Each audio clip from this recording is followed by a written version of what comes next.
Hey, listen, Christian friends. Today we've got an exciting sermon for you today. You need to tune in and hear what God has to say. This sermon today is called Using What God Gave You. You don't want to miss this. I'm telling you, you don't want to miss this. It's a game changer. Using what God gave you. Now, if God didn't call you to do that, pretty soon you're out of your environment.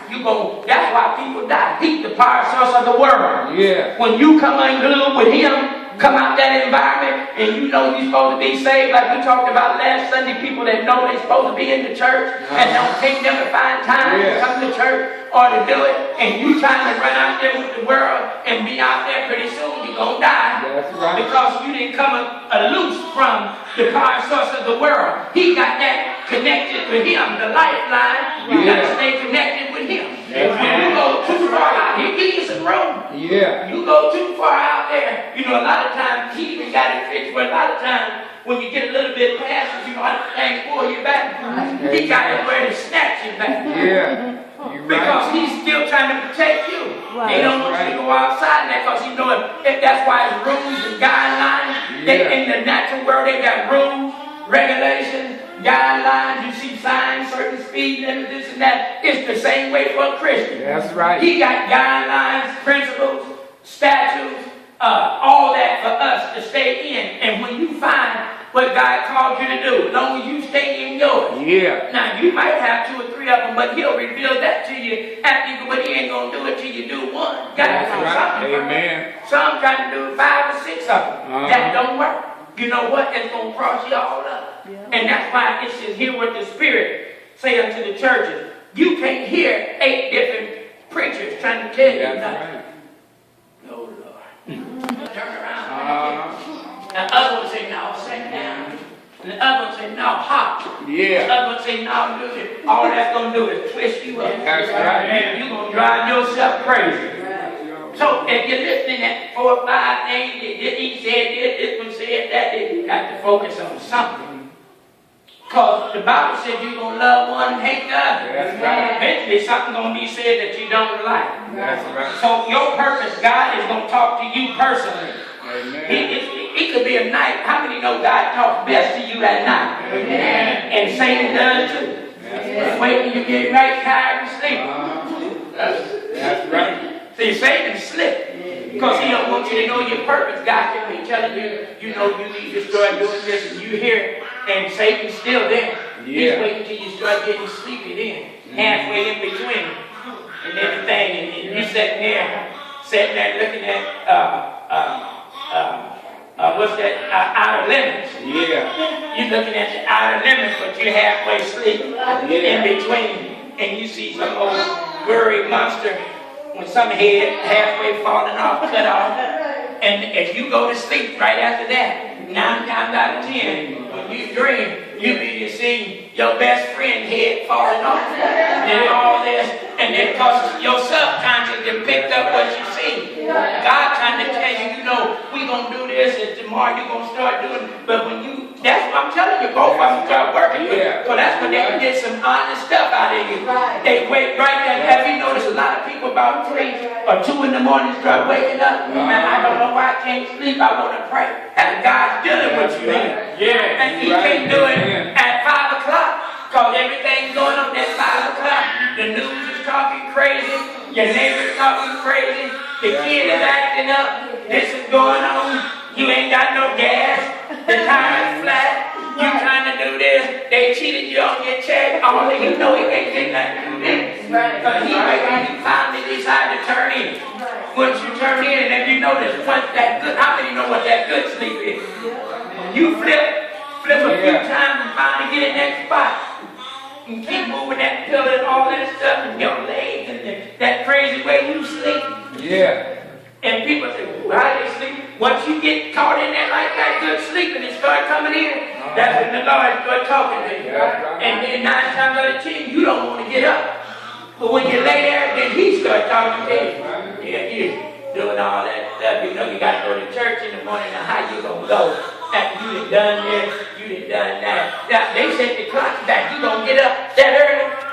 God trying to tell you what your purpose is and how you often do it at night. And you are praying, thanking the Lord, and He's bringing it more clear and clear to you then. Yeah. So the Lord, it's all so wasted time. Your talents and your energy, you're just wasting them. So if you let God do it and put you where you should, now He can do it. He knows where to put you at. Amen. And so, and when He puts you where you're supposed to be, once you find out, you ain't got all the time left in the world to do what you got to do. It says you must serve God out of your shape. Yeah. To do this, you must discover your shape, learn to accept it, and enjoy it, and develop the fullness of potential that God then gave you. Some don't enjoy what God gave them to do because they want to do something else that this ain't doing. You got to enjoy what He gave you to do. You can't try to do that what He gave the other fellow to do. It ain't going to work. That ain't your shape. You wasn't built for that. He built everybody. That's why you got a different fingerprint. Yeah. He built everybody for something totally different to do. Because to get His purpose done, how would everybody, y'all, how many remember James Brown? Amen. You didn't need 5 James Browns doing like this, doing the same thing that one doing. He made one that can really do it. And the other one trying to do it. If you can see the real thing, you better see him. That's right. There was only one that could scream like him and do all that stuff. And so God wants you to stay in the realm of what He gave you to do. It says you discover your gifts by serving in the ministry. We said that a while ago, to the best of your ability. And then somebody said, well, you know, I'm going to ask so-and-so, do you think I'm supposed to be doing it? You can ask them that. You can ask them, you think, to me, if you got to keep asking somebody, you think I'm supposed to be a prophet? Hey, no. You think I'm supposed to be a prophet? If you got to keep asking them, you think you're supposed to be a prophet? 9 times out of 10, you're not supposed to be nothing. Because you should know it yourself. How many believe whatever you're supposed to be, you know it now? Most people know it, they just don't do it. You already know what you're supposed to do and be. And you kind of know that from a kid coming up. Because you have started to kind of do that. I preached when I was little. That's right. I'm sure the pastor preached when he was little. We had church, our whole family little. We did the same thing we seen them doing. All that stuff. I was beating some drums, some boxes. In our neighborhood, the people, that little boy could beat them drums. Them was boxes. And my brothers had sticks and they could play them good times. So see, they thought that we thought we were supposed to be doing, so we took somebody's garage and made us a club outside that garage, and we started putting on shows and had people at the door collecting money. They said we was good. I was in there playing that stuff. And them boxes, I was tearing them boxes up. I had all kinds of boxes. Tin cans and all that. We could be there. Boy, them boys were bad. They gonna be bad when they get up. And as we started to grow, them same things we played with. See, that was our talent. Them same things we played with.